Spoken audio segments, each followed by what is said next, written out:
Now, David, I wanted to talk with you about one of what I believe to be, you haven't said this to me directly, but I think this man is one of your broadcasting influences, and that would be Greg Opie Hughes. Is that fair to say?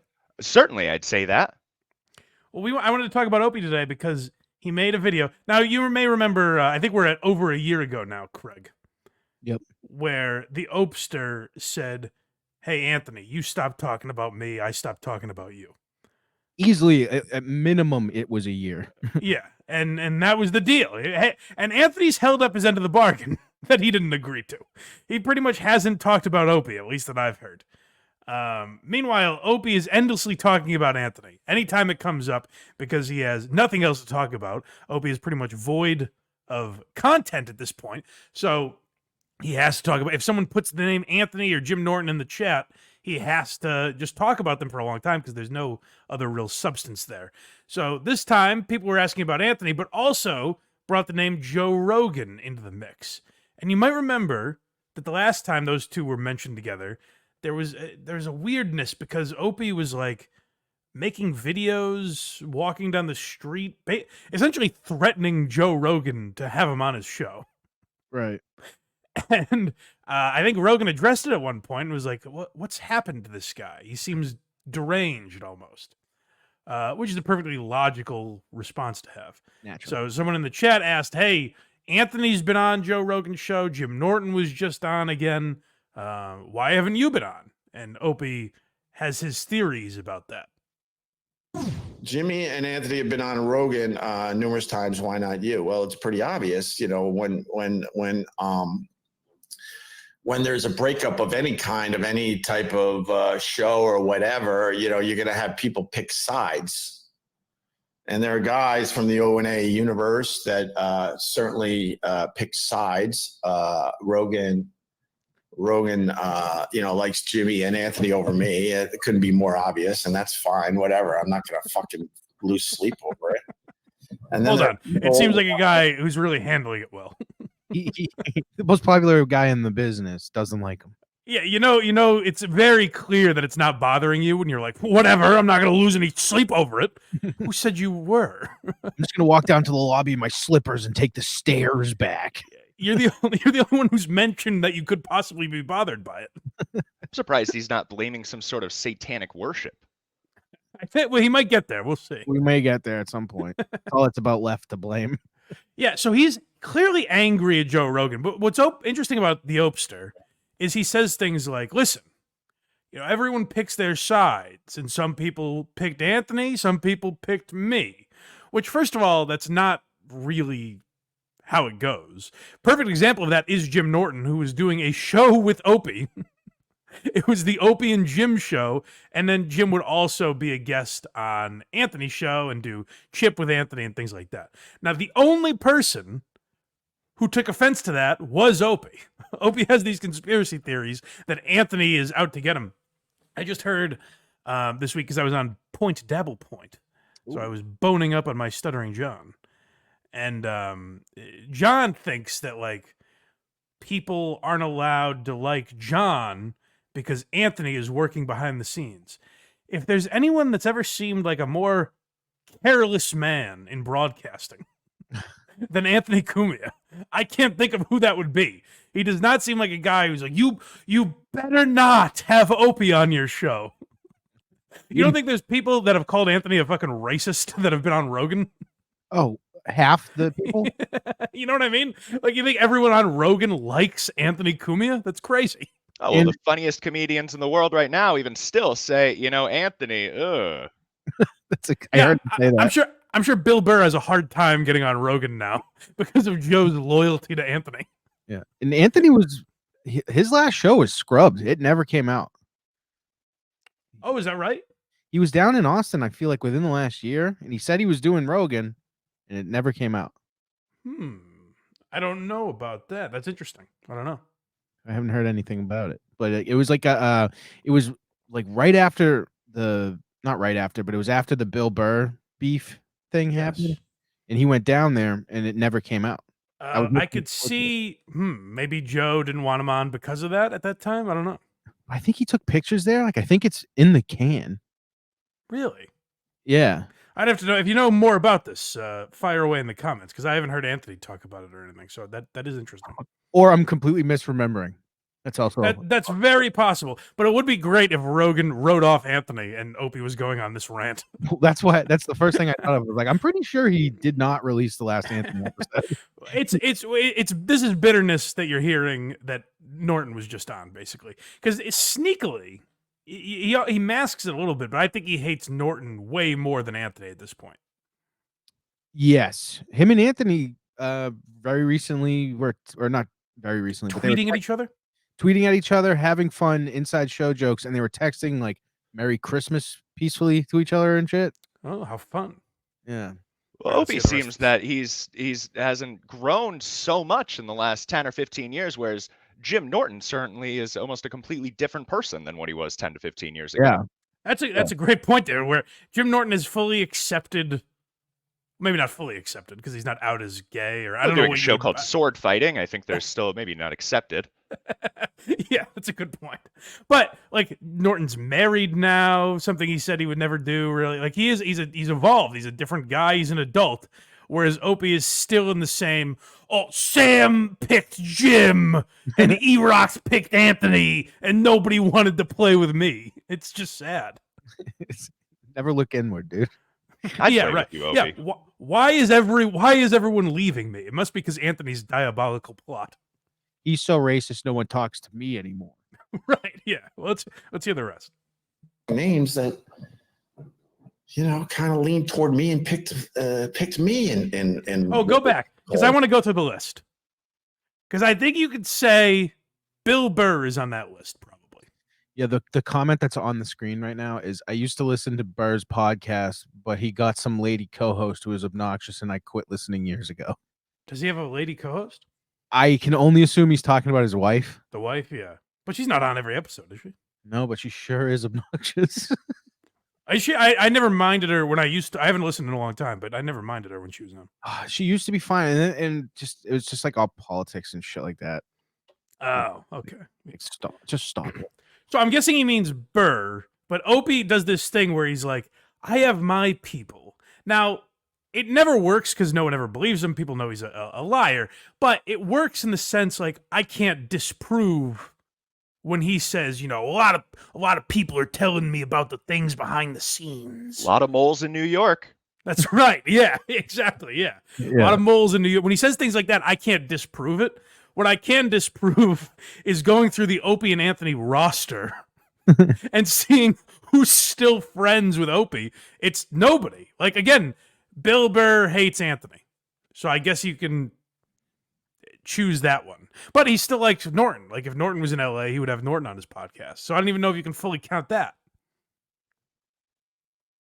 Rogan, likes Jimmy and Anthony over me. It couldn't be more obvious, and that's fine. Whatever. I'm not gonna fucking lose sleep over it. I'm certainly not gonna pout about it and make a video and then post that video separately and title it so that more people watch it because I'm mentioning Joe Rogan and Anthony and Jim Norton. I'm not gonna do that. I'm not gonna audibly pout. The funniest thing about him is he's like, I'm the best at this. Doesn't have a mic. He also has a ring light, like those circular lights to help the visual. Oh, that's not a UFO? No, I can see it in the window, and he's dark somehow. Like his face is dark. He's a pro. He's been doing it since he's 18. His radio show. And then there are people, without mentioning names, that kind of leaned toward me and picked me. And how about one name, Opster? Don't mention a lot of names. Just mention like one. Well, Doggy. It could be Doggy is with him still. Bill Burr probably would choose him. Vic Henley, I guess, who's no longer with us. Yeah, all the dead guys, they picked him. Yeah, Vic Henley and Carl Ruiz chose Opie, I suppose. Yeah. I don't know who the fuck he's referring to. He'll tell us, right? All of the staff still works for Anthony and Norton. None of them went anywhere else. I don't know who he means chose him. I guess Opie's wife and Doggy, as David Collins said. Norton and Cumia are so loyal that the whole staff is still with one of them. Yeah. Well, I think Opie's the only one that still visits the homeless people. You know what? You're right about that. Yeah, if there's a destitute gentleman with a cake, Opie's still visiting them, and I don't see Norton making that trek too often. Called The Divorce, like a giant radio show. That's why. Were you trying to get me by saying that?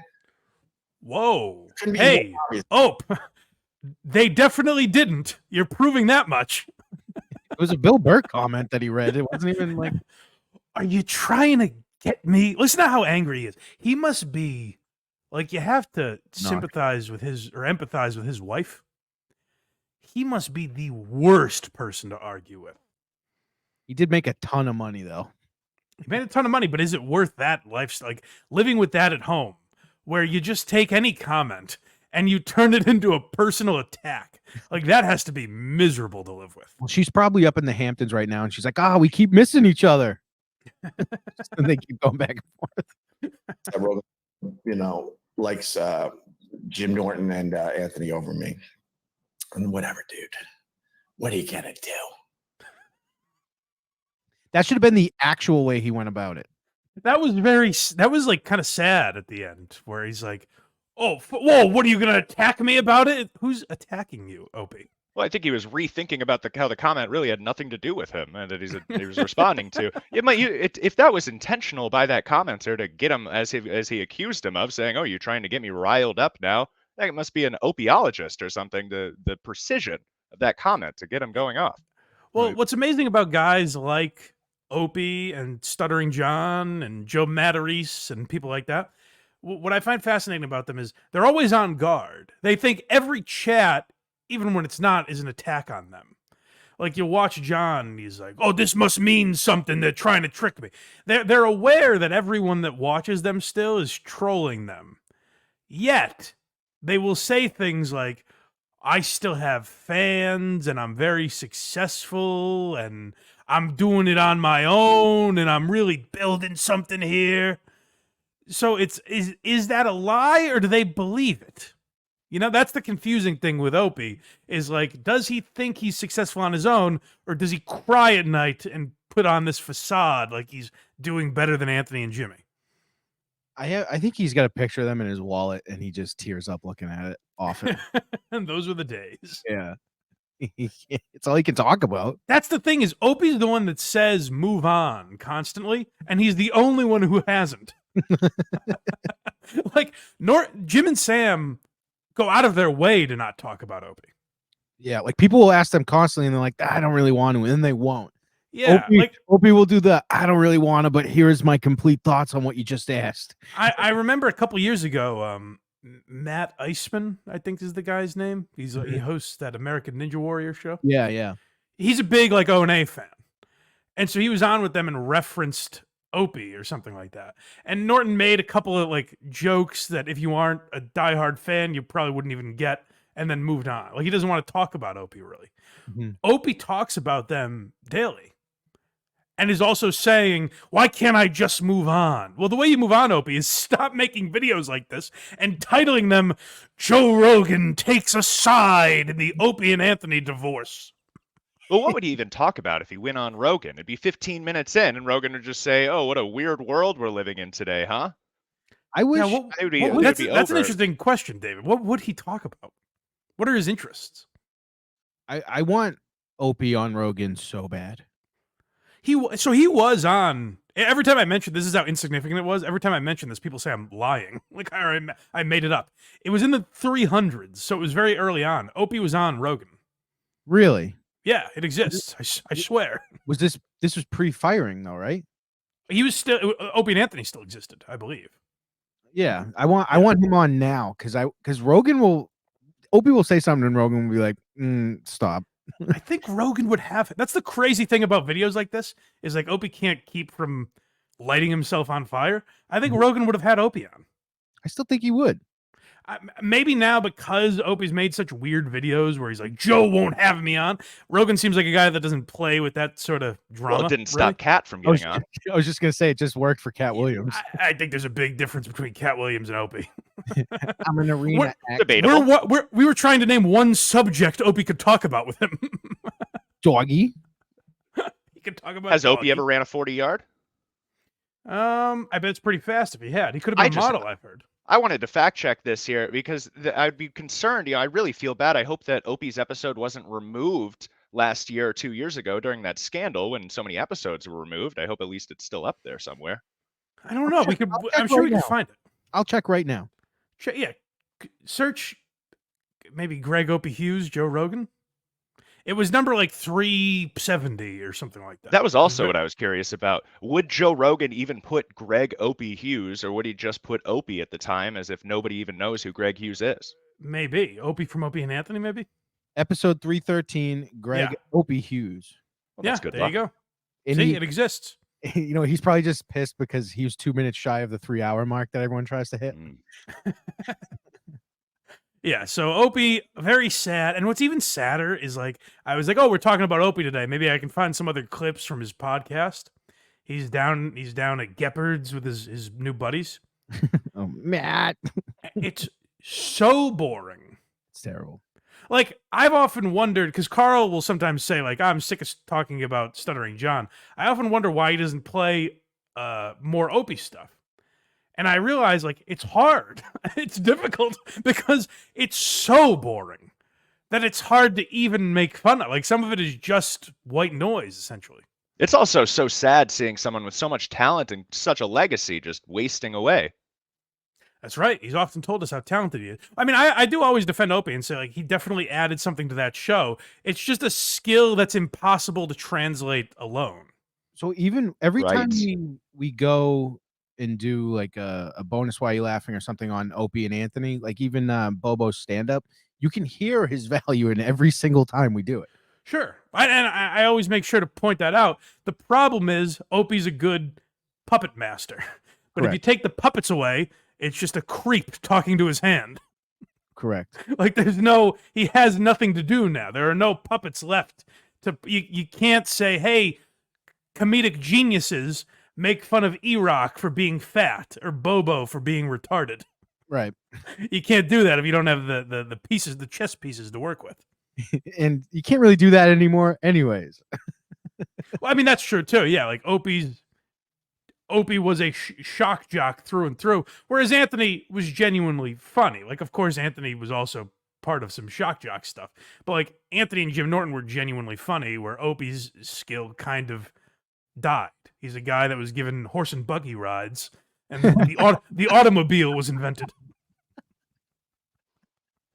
So God bless the Opester. I hope he's doing okay. But I have some great ideas. If he happens to see this clip, reach out to me, Opie. I have some great ideas for projects that you could get put on. I would love to get him attached with. Does New York City have the same issue that Chicago has, where there are young teenagers causing chaos around the city?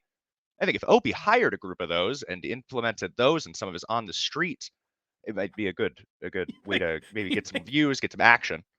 You think you should hire street toughs? Exactly, and do his on the streets, but with a gang behind him. I've tried reaching out many times through this program, and he hasn't responded. He's an elusive guy, but Opie's a guy. I think that would be a great guest for David Collins. There's a couple other people I think we're going to talk about today that I think an effort should be made to get them on David Collins' show. Because I think David Collins' 30-minute half-hour show is a great outlet for a lot of these people. Now that having done it myself, I can see who would be good on that show, and I think we know a few people. Oh, that's great. We'll have to take note. I'll recommend them to you.